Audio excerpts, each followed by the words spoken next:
नमस्कार, आप सभी का स्वागत है बजाते रहो भारत न्यूज में। मेरा नाम है श्रावणी मिश्रा भूपति और मेरे साथ शादरा साउथ जोन के चेयरमैन संदीप कपूर हैं।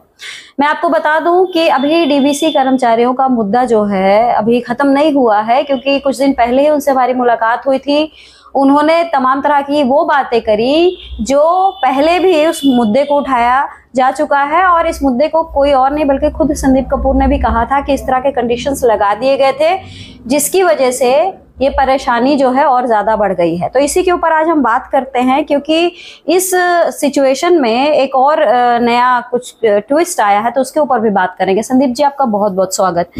मैं जानना चाहती हूँ कि डीवीसी कर्मचारी जिनकी स्थिति को आप बहुत अच्छे से समझते हैं, वो लोग अभी दोबारा मुलाकात हुई थी और आपने शायद उनकी स्थिति को सुना भी होगा कि वो बता रहे थे कि उनको बुलाकर उनसे जो कंडीशंस पे जो सिग्नेचर लिए जाते हैं वो लगातार जारी है, और जो एमटीएस उनको बनाया गया है उनके लिए बिल्कुल फायदेमंद साबित नहीं हुआ, क्योंकि ना तो उनकी सैलरी में जरा सा भी इजाफा हुआ, ना उनको मेडिकल फैसिलिटी दी जाती है। मतलब जो स्थिति थी वो अभी भी बनी हुई है, बस नाम बदल दिया गया है।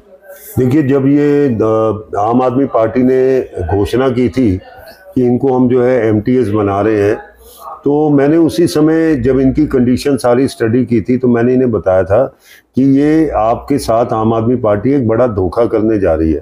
पहले तो उन पोस्टों को अलग से क्रिएट नहीं किया गया था। इन्होंने क्या किया था, जो अभी वैकेंसीज अलग अलग डिपार्टमेंट में थी उन सारी वैकेंसीज को इकट्ठा किया गया। अब जैसे मालियों की वैकेंसी थी, मालियों की वैसे ही बहुत कमी है।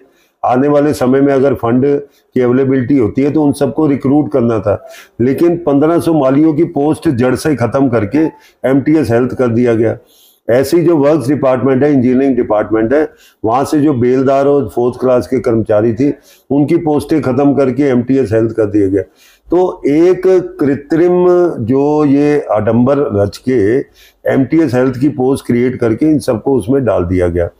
अच्छा, ये डालते क्योंकि ये पोस्ट तो क्रिएटेड थी, इसमें अलग से कॉन्ट्रैक्ट करने की जरूरत नहीं थी, क्योंकि इनके जो रोल्स एंड रिस्पॉन्सिबिलिटीज फिक्स थे एमटीएस हेल्थ को क्या करना।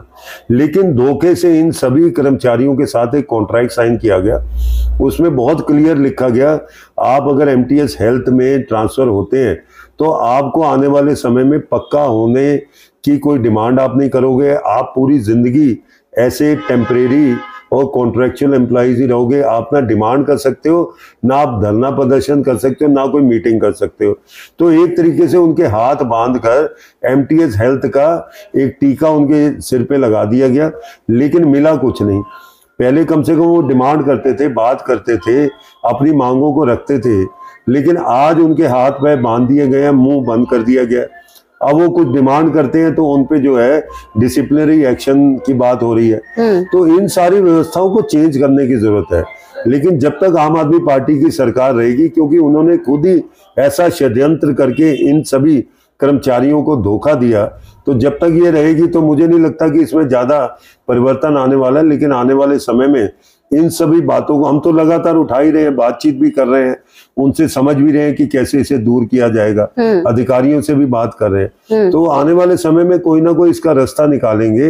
दिक्कत ये है कि ये सब करने के बाद कम से कम इनकी तनख्वाह को रैशनलाइज का मतलब ये है कि जो जितना पुराना है उसकी तनख्वाह उतनी ज्यादा होनी चाहिए थी, लेकिन यहाँ देखने में आ रहा है पुराने कर्मचारियों की कम है और कुछ चहेते नए कर्मचारियों की ज्यादा है। तो ऐसी डिस्क्रिपेंसी को भी दूर करने की अभी तक कोशिश नहीं हुई है। तो ये सारी समस्या इनकी बनी है, हमारे संज्ञान में है, और इनको दूर करने का हम लगातार प्रयास भी कर रहे हैं और इनको दूर भी करेंगे। संदीप जी, अभी कुछ दिन पहले ही आपको ध्यान होगा कि आपने ही वीरेंद्र सचदेवा जी, जो अध्यक्ष हैं भारतीय जनता पार्टी के, उनसे आपने मुलाकात करवाई थी, और उसके बाद एक चिट्ठी जो है कमिश्नर के नाम भेजा गया था।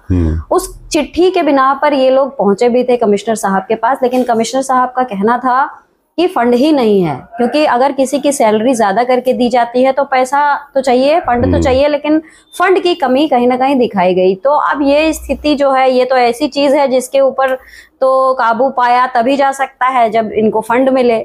तो क्या इसमें तब्दीली देखने को मिल सकती है? देखिए, इसमें दिल्ली सरकार के आने के बाद इसमें तब्दीली आई है। अभी कल जो बजट आया उसके अंदर 2114 करोड़ रुपए पिछले साल से ज्यादा एमसीडी को दिया गया है, क्योंकि एमसीडी में विकास के काम बिल्कुल ठप हो गए थे। आम आदमी पार्टी ने एमसीडी का पूरा गठन ही नहीं किया। स्टैंडिंग कमेटी बनी नहीं। एडॉक कमेटियां जो 31 कमेटी हैं जिनके चेयरमैन बनाए जाते हैं, जिसमें स्वास्थ्य कमेटी है, निर्माण कमेटी है, लाइसेंस कमेटी है, हेल्थ कमेटी है, महिला विकास है, ग्रामीण विकास है, ऐसी कोई भी कमेटी नहीं बनाई गई।